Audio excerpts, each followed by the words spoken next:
All right, on the ropes out here at the Tanga Outlets. I'm with Coach Darrell, Oxon Hill Boxing today, putting on the DMV Elite Showcase.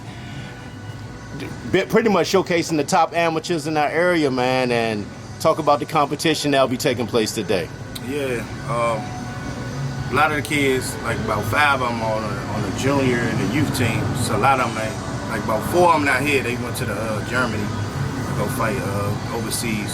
So yeah, I just try to get everybody up, you know what I'm saying, get the kids their flowers, and bring a good positive environment together, just so they can, just have a good event, you know what I'm saying, something positive, and showcase the real boxers,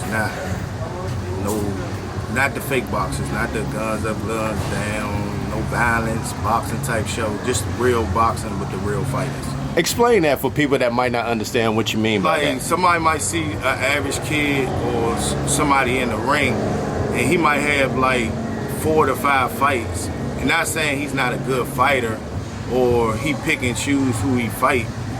Like, on this event, nobody can pick it. You don't tell me who you fight. I tell you who you gonna fight. And you're gonna fight somebody. So it's like, it's a big difference, because the kids that's out here with 60 and 70 fights, them the real fighters. Not majority, not saying the kids that got 5 and 9 fights can't grow the beat to that, but sometimes I be thinking they be trying to walk the same line, like, like they on that level. A lot of them, like with the Instagram and all that, and I be like, he's not one of the ones. So they looking for those competitive advantages to put those viral videos out there, put on Instagram. Thinking they more than what they are. Like, you know what I'm saying? Like the dude say was the suspicious record and all that stuff like that and all that. Nah, not up here. Everybody who done fought somebody on some type of level, up here. Like, so it's like, I just showcase the real fighters who putting in the real work. Speaking on that, man, for a lot of people that know, man, a lot of the top talent in the country comes out of this area. And for a long time, we always talked about... yeah, they say Ohio run boxing. I mean, we got more world champions than Ohio. I'm not knocking them. They good fighters. They got a lot of good fighters. One of them, like 3 of my good friends up there.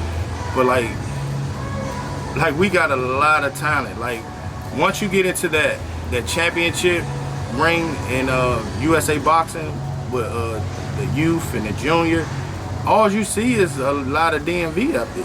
Facts. Like, far as the championships, I ain't talking about no 8, 9, and 10-year-olds and stuff like that.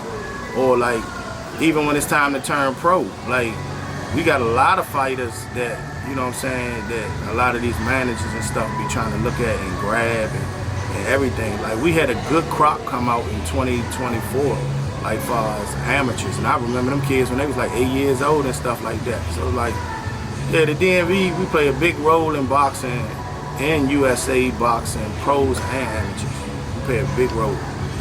Who was some of the talent? I had a chance to speak with Khalil Robinson this week, John Pritchett, who's a 3-time national, I said, Khalil Robinson, 13-time national champion. So it was important just to, like you said, showcase the ones that's actually putting in the work out here, man. I remember when I first got into this, you said, man, I want to introduce you to the ones that's really putting in the work in this country. Yeah.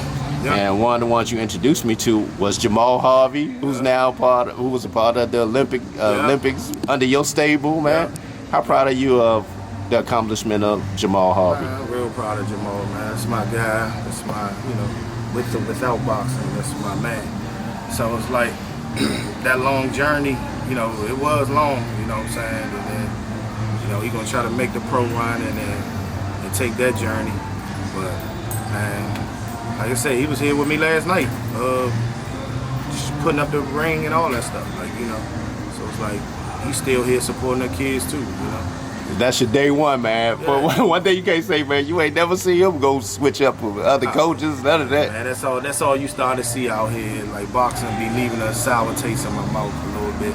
Why you think that is that you see that, like, I call it the disloyalty factor? It ain't more so disloyal. It's just like, what are we doing? Like, like y'all just, like, like you feel like you could disrespect somebody that helped you way more than you helped him, or gave way more than you gave him, and then all of a sudden a lot of them just switch up. And most of the times it be the parents, you know what I'm saying?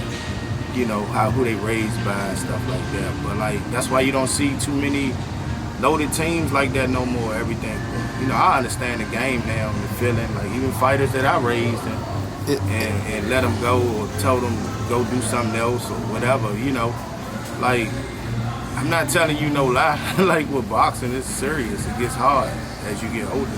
Is it a lot of pressure for coaches in today's society with the social media and everything, where these parents sometimes live through the kids and they having these hopes that they could be these world champions? They getting short names with their shorts on there, like at 13, and you ain't done nothing. Like you know, and then they want a fight that they know they can win type stuff and everything. So it's like when you put them in the real situations, the majority of them check out. But like I said, that's why I do the DMV League to recognize the real fighters, and you know, and still got relationships with my Philly guys. They coming out here to fight Jersey, you know, of course the Upton, Baltimore, they here, and so like that's where we at. Like, what keeps you going doing this, man? I don't know. I can tell you I'm a little bit burnt out, you know what I'm saying. But this is what I do. I'm a matchmaker. I throw shows. I'm a coach. You know, I've been doing it. You know, bringing a different look on boxing. You know. I like it, but you know, I'm kind of getting tired. I will lie to you now, but that's why I'm gravitating to this other little thing I'm about to start doing, like stuff like this. I'm always gonna do stuff like this for the kids and everything, but like you know, cause you know my sons are getting older, and you know I got enough coaches now that I can branch off and do my recruiting for South Dakota State too. Like I got a couple Dunbar kids coming up here doing their signing for football, and you know, bring my kids up. This boxing shit takes a lot of time out your hands, and that's really what the coaches be really mad at. Like you be really raising these kids, and then they just switch up on it. I guess my hope is, man. I hope, man, that football experience don't snatch you completely, man, because it's different over there on the football side. Man, I ain't gonna lie to you. Man, you'd be surprised how many options I got to go to. I got options, so it's like, you know what I'm saying? Like, I'm gonna ride this wave out with my little crew, you know. I got a good positive environment, you know, about to make that jump to St. James.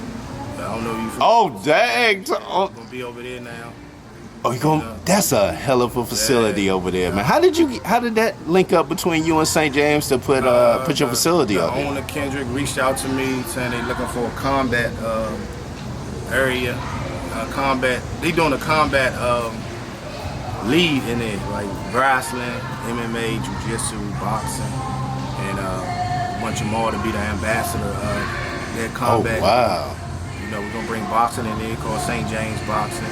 Just a whole new atmosphere, new vibe, new everything, and you know, reload. You know, like you just said, sometimes the stuff get bored and you don't feel appreciated in a lot of aspects. You know, it's expensive to have a gym now. It just, you know. Shoot.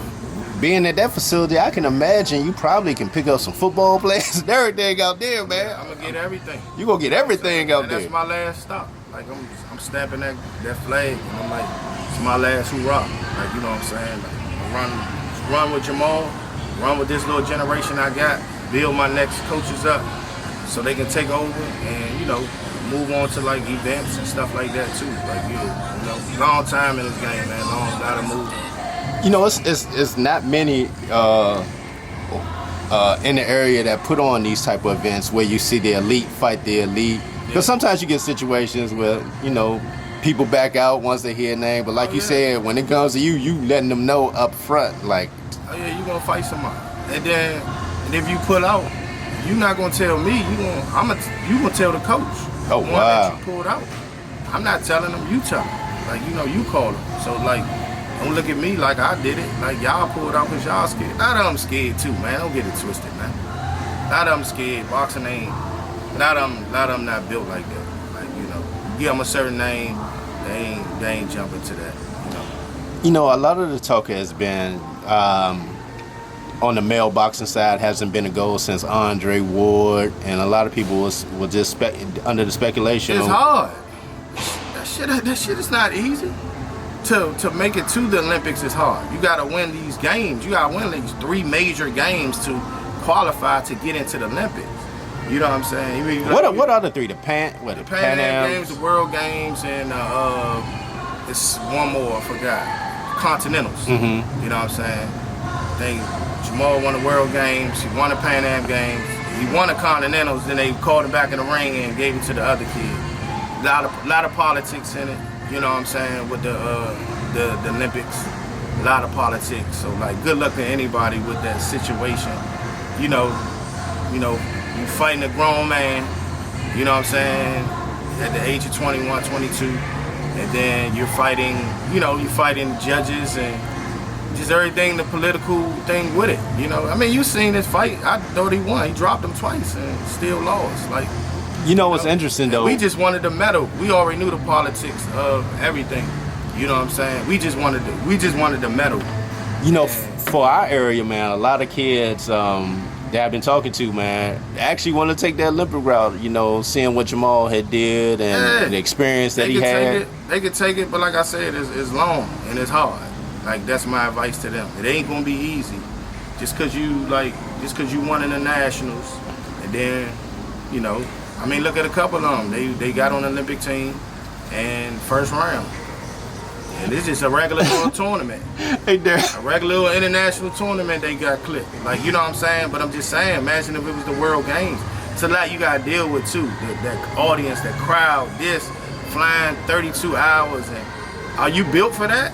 Are you really built for that? Are you built to be away from your family 6 months? You know, it's a lot with that. So that's why I said I'm proud of Jamal. Like, you know, over 4 international medals, 10 national champions, won the World Games, went to the Olympics. I ain't got nothing to complain about. I'm good. You know, you remind me of Turkey, man. You know how Turkey is like, man, only way you come to me is I'm putting on the best fights and you're gonna get a hard fight. So it reminds me, man, with you on the amateur level, you're like, man, you ain't getting no cupcake fights around here. Yeah, even like the pro level too, even me going into matchmaking and the pros and stuff like that. Like, and even working with Turkey and them. Like, you know, I'm about to start working with them, like fast with matchmaking and stuff. And have you had a chance to meet him? yeah, I met him 2 weekends ago. Oh, that's right, when you was up there with the, I saw y'all with the Jake Paul. Oh, dang. He love it. Love his footwork. Like, yeah. Oh, dang. Yeah. I met him. I met all the big wigs. It was nice. I mean. So what's this, like the courting season for Jamal? The courting season? He got options. He'll come out with it sooner or later. When he's ready to come out with it. That's what's up, man. Yeah. It's always good to have options, man. I didn't even know you had spoke to Turkey already. Yeah, I spoke to him. Oh, that's what's up, man. Yeah. I encourage that with anybody, man. I spoke to him already. Like, yeah, good guy. He just trying to make the best fight the best. That's it. Yeah, get this good event on, man, for the area, it's free, you know. Oh, again, it's free. Come on out, man. I've been telling people. Yep, don't bring, like, you got that crazy uncle. Don't bring him. Because of that, like, police out here deep. It's good environment, good family, wholesome stuff. Win or lose, if you lose, walk out with your head up. Be thankful. You know, they giving out gifts, Indeed at the Tangiers. It's gonna be a good vibe for boxing, man. Like I said, this is my last one with the DMV Elite Showcase with the the war banquet for the kids, and you know, it's time to pass that torch.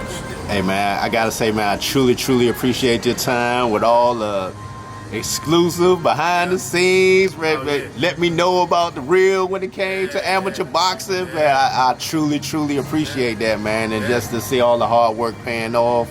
And seeing where we are today, man. Appreciate it. Like you said, shout out to Ohio and other areas, man. But we got. Man, but the last 3 years, USA boxing, where it would have been from the DMV, right? A lot of them. How far as the gym of the years? Yeah, us. I mean, of course, real deal. But I'm saying when you fast tapping into them older kids. Yeah. Like when it's time, like it's us. Like, you know what I'm saying? Like, yeah, we got some.